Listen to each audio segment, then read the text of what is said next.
Ang mga kabataan ay nagtatanong, paano kung mahiyain ako? O halimbawa, ikaw rin ay isang mahiyain. Tingnan natin kung ano ang solusyon. Una, ipakita mong interesado ka sa iba. Papaano yon? Tingnan natin ang matututunan natin sa mga lingkod ng Diyos noon. Unang Samuel 18:1.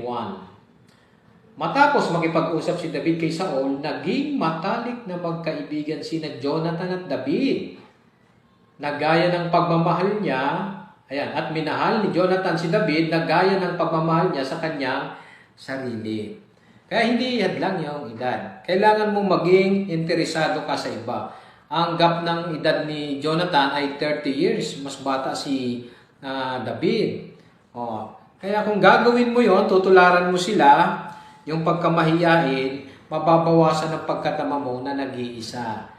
Nawa, tularan mo ang mga halimbawa sa Bible.